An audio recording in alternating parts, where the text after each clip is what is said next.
Buenos días, yo soy Pedro Ángel Villarreal Rodríguez y soy parte del equipo número 3 de la materia de pensamiento creativo. Y en esta ocasión vamos a hacer nuestra evidencia 4.1, exposición de clase, en la cual vamos a abordar los temas del capítulo número 6, el cual nos habla sobre el desarrollo de las habilidades del pensamiento. Aquí vamos a ver distintos conceptos que se relacionan, como lo que es una descripción, una observación, una falacia, etcétera.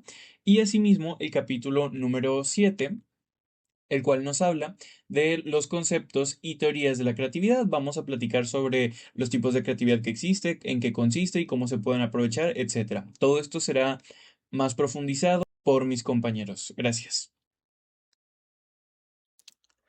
Buenas tardes, mi nombre es Jorge Paz Villarreal y yo vengo a presentar el capítulo 6, que sería el desarrollo de las habilidades del pensamiento. Primero tenemos la observación, la cual se utiliza para recolectar los datos necesarios para un estudio, en donde la observación es un método clásico de investigación científica. Además es la manera básica por medio de la cual obtenemos información acerca del mundo que nos rodea. Sus principios básicos para realizar una buena observación sería: primero, debe de obtener un propósito específico. Número 2, debe ser planeada cuidadosa y sistemáticamente. El número 3 sería: debe llevarse por escrito un control cuidadoso de la misma. Número 4, debe especificarse su duración y frecuencia. Y número 5, que debe de seguir los principios básicos de confiabilidad y validez. Por otro lado tenemos la descripción. Una descripción es la explicación de forma detallada y ordenada de cómo son ciertas personas, lugares, objetos, entre otros.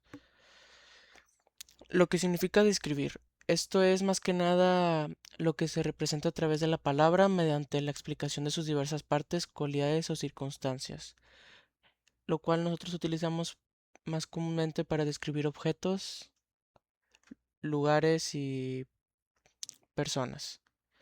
En este caso también tenemos la comparación, la cual se puede describir como aquello que vincula dos términos explícitos mediante una conexión gramatical que indica semejanza.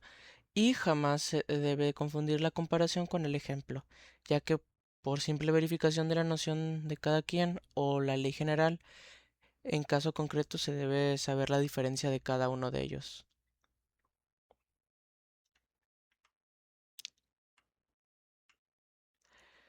También tenemos la comparación y la relación.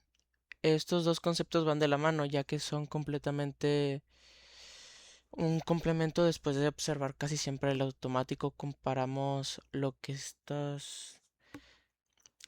estemos viendo, perdón, y de ahí se viene la relación que notamos entre los objetos observados y comparados. También está la clasificación, la cual es un proceso mental que establece categorías conceptuales y que agrupa las cosas, objetos y situaciones según determinados criterios que se dan. También está la división, que es la forma más elemental de la clasificación. Consiste en distribuir los elementos de un conjunto en cierto número de casilleros, y entre los casilleros no hay relación sistemática. El concepto, por otra parte, es una síntesis que se expresa en características esenciales de procesos, seres, cosas o objetos.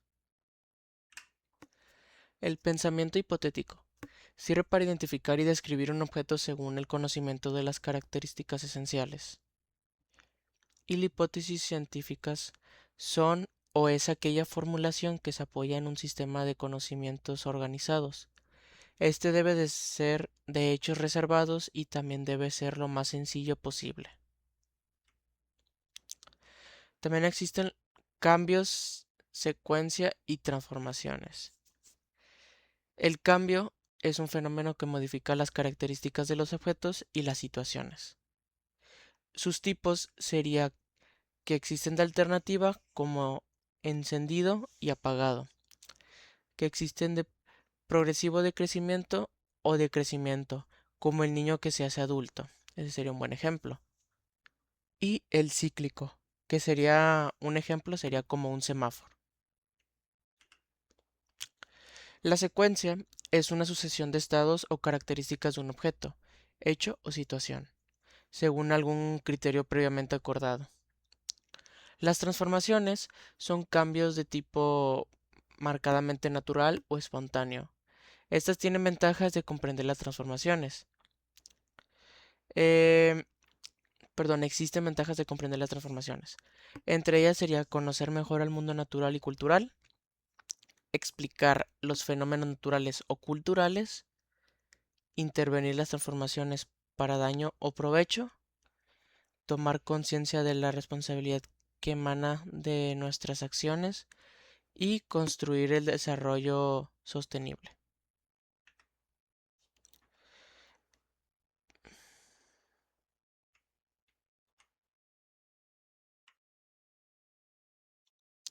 El análisis es una operación compleja de pensamiento que permite separar real o figuradamente un todo en sus partes, para el estudio de estas y de las relaciones que entre ellas existen. Por otro lado, la síntesis es el proceso más complejo del pensamiento. Este permite integrar partes, cualidades o relaciones para formar entidades o totalidades nuevas y significativas. Se considera como un proceso opuesto al análisis. La evaluación. La evaluación es un esquema de pensamiento que consiste en emitir justificándolos determinados juicios de valor acerca de objetos, situaciones y hechos. Pensamiento crítico. Es el proceso intelectualmente disciplinado que hace a una persona experta en ello, mediante la conceptualización, aplicación, análisis, síntesis o evaluación de la información generada por observación, experiencia, la reflexión, el razonamiento o la comunicación. Y las falacias. Las falacias son razonamientos que tienen toda la apariencia de verdaderos y ciertos, pero que conducen a conclusiones erróneas absurdas. Y eso sería todo del capítulo 6. Muchas gracias por su atención. Bueno, soy Aldo Ábrego y les voy a presentar una parte sobre el capítulo 7, que es los conceptos y teorías de la creatividad. Primero, la creatividad es la capacidad de los seres humanos para poder desarrollar nuevas ideas, formas novedosas de hacer las cosas o de conocer el mundo. También de expresarse y producir nuevos conceptos y realidades. Además, es una función muy importante para el desarrollo y el avance de la humanidad en diferentes ámbitos, así como lo tecnológico, lo industrial o el artístico, pues a partir de soluciones novedosas y originales se ha logrado el mejoramiento de la vida cotidiana y la evolución de la especie.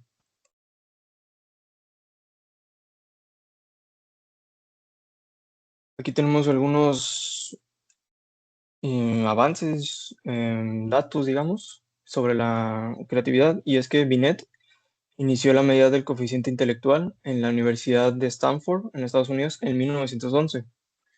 Jean Piaget, el fundador de la teoría genética de la inteligencia, usó el término constructivismo para definir el aprendizaje, ya que el aprendiz inventa y reinventa los conocimientos. A mediados del siglo XX, Guilford se separó la creatividad y la inteligencia como habilidades homólogas, pero diferentes.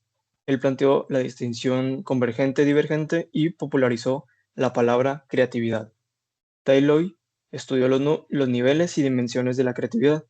Por último, Lowenfield, continuador de Torrance, sugirió cuatro características: sensibilidad, variabilidad, movilidad y originalidad, que son capacidades personales, y recomendó la práctica artística como potenciadora de la creatividad. Ahora vamos con los tipos de creatividad.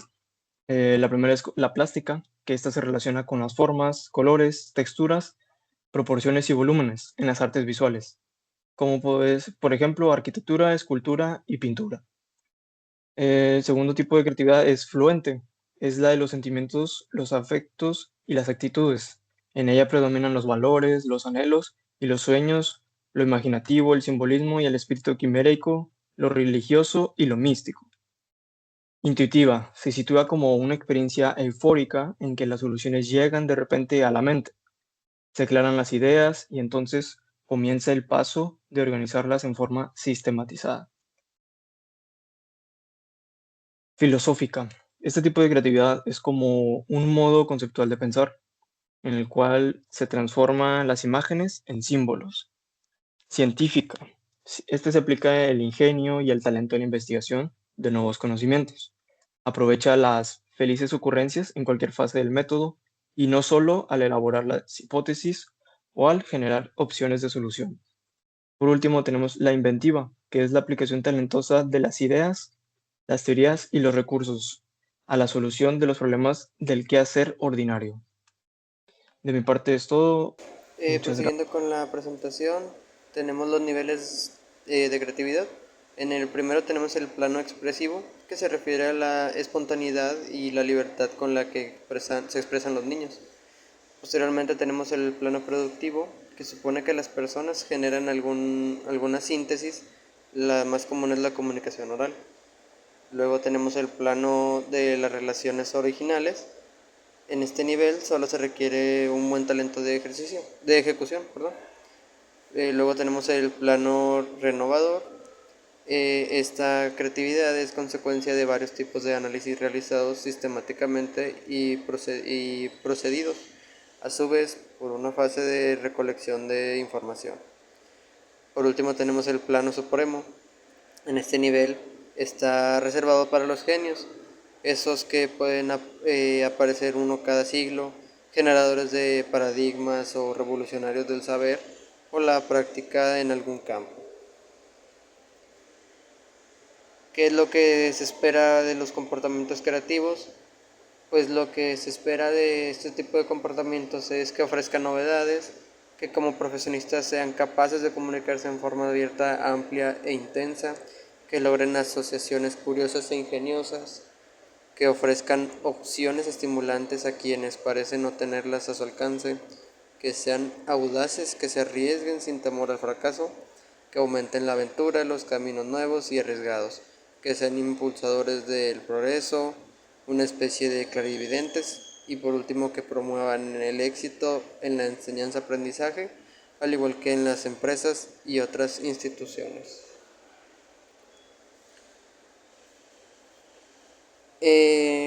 La psicología de la creatividad es la disciplina que estudia los procesos mentales, las condiciones y los factores que promuevan y potencian la capacidad humana de generar ideas nuevas y útiles. La psicología de la creatividad analiza este fenómeno desde múltiples perspectivas. El primero sería la teoría de la personalidad creativa. Destaca rasgos como la apertura a la experiencia, la curiosidad, la tolerancia a la ambigüedad y la independencia de pensamiento. También tenemos la teoría del proceso creativo, que examina los procesos cognitivos subyacentes como fluidez del pensamiento, la flexibilidad y la originalidad. También tenemos el enfoque sociocultural, que resalta la influencia del ambiente, la educación y los pares en el desarrollo creativo. Por último tenemos la teoría de la motivación, que subraya la importancia crucial de la motivación intrínseca frente a la extrínseca. Por último hablaremos de las estrategias para fomentar la creatividad. Eh, Dichas estrategias pueden empezar con la fomentación de la curiosidad. Al fomentarla, se anima a las personas a explorar nuevas ideas, conceptos y perspectivas. También proporciona un ambiente de trabajo inspirador. Se pueden utilizar colores vibrantes, obras de arte, plantas, música y otros elementos para crear un ambiente visualmente estimulante. También se pueden proporcionar retroalimentación constructiva, que se puede proporcionar retroalimentando específicamente o animar a las personas a explorar nuevas ideas y reconocer logros. También está proporcionar oportunidades de formación. Se pueden ofrecer talleres, cursos, programas de mentoría y otras oportunidades para que las personas aprendan nuevas habilidades y técnicas. Por último, pues también sería animar a la colaboración. Se pueden crear equipos multidisciplinarios para resolver problemas y fomentar la discusión de ideas.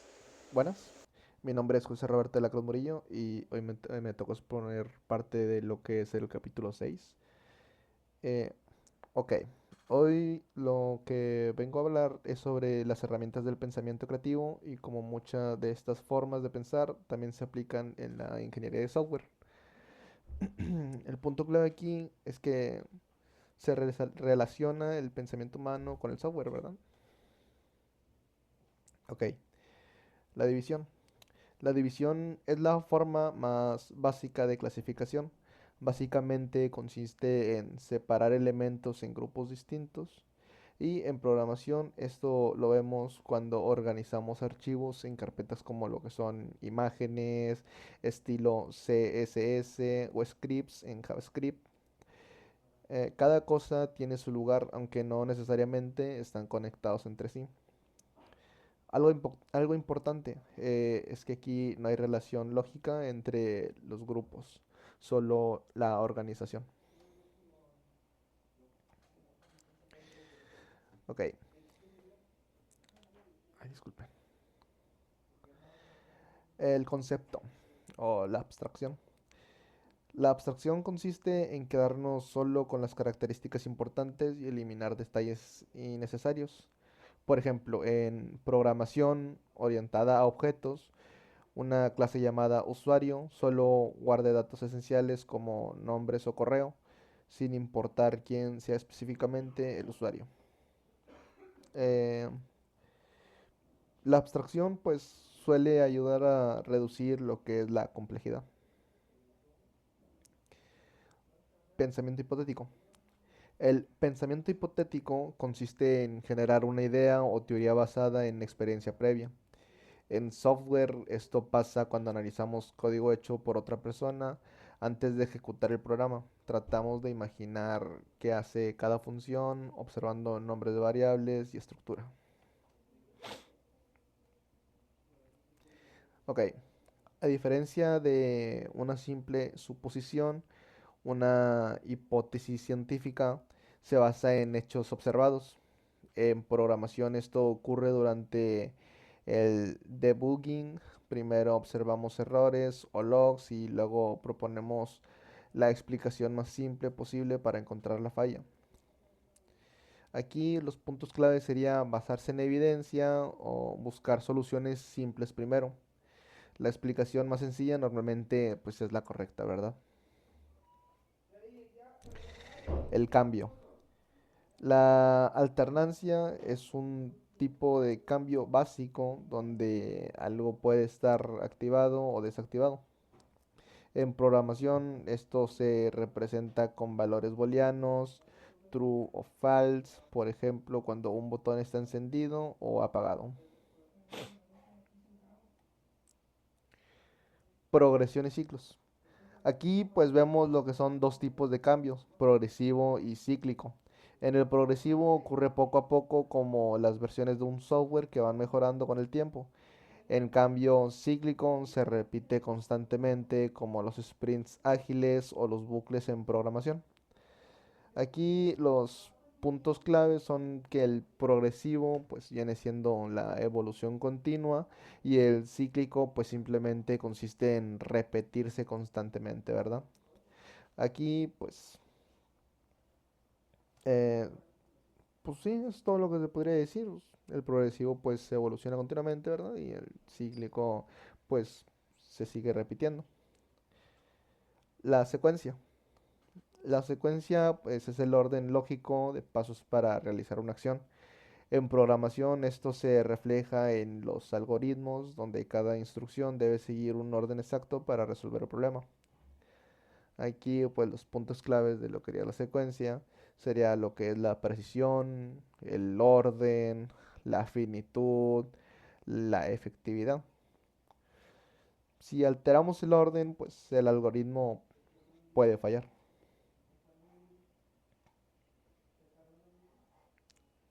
Ay, perdón. Este, transformaciones. Las transformaciones son cambios que ocurren de forma natural o espontánea. En software esto sucede cuando un programa se vuelve obsoleto por nuevas tecnologías o cuando los usuarios usan una aplicación pues de formas que los desarrolladores pues no esperaban, ¿verdad? Aquí pues los puntos claves serían que los sistemas cambian a conforme va pasando lo que es el tiempo y pues el entorno influye completamente en el software. En conclusión, para concluir, todas estas herramientas del pensamiento nos ayudan no solo a entender mejor la programación, sino también el impacto que tiene la tecnología en nosotros que somos la sociedad, ¿verdad? Entonces, pues yo creo que como futuros ingenieros o desarrolladores, no solo creamos sistemas, sino también influimos en la manera en que las personas interactúan con la tecnología. Comprender cómo pensamos, pues también nos ayuda a crear lo que son mejores soluciones tecnológicas a conforme va pasando el tiempo, ¿verdad? Esto sería todo de mi parte. Muchas gracias. Ok, hola, ¿qué tal? Mi nombre es Ezequiel Rosales Donato y pues bueno, yo voy a dar una breve conclusión de lo que fue esta exposición. Y bueno, puedo decir que para concluir, el pensamiento crítico y la creatividad son habilidades fundamentales en nuestra formación, ya que nos ayudan no solo en lo académico, sino también en la vida diaria y profesional. A lo largo de esta exposición pudimos ver cómo procesos como la observación, el análisis, la evaluación y la creatividad permiten entender mejor nuestro entorno y encontrar soluciones más efectivas e innovadoras. También comprendimos que no basta solamente con memorizar información, sino que es importante aprender a cuestionar, analizar y generar nuevas ideas con lógica y coherencia. Todo esto nos ayuda a tomar mejores decisiones y a desarrollar una forma de pensar más completa. Como equipo, esta actividad también nos permitió organizarnos, colaborar y compartir ideas para lograr un mejor trabajo. Esperemos que la información presentada haya sido clara, interesante y útil para comprender la importancia del pensamiento creativo y crítico. ¿Ok? Muchas gracias por su atención.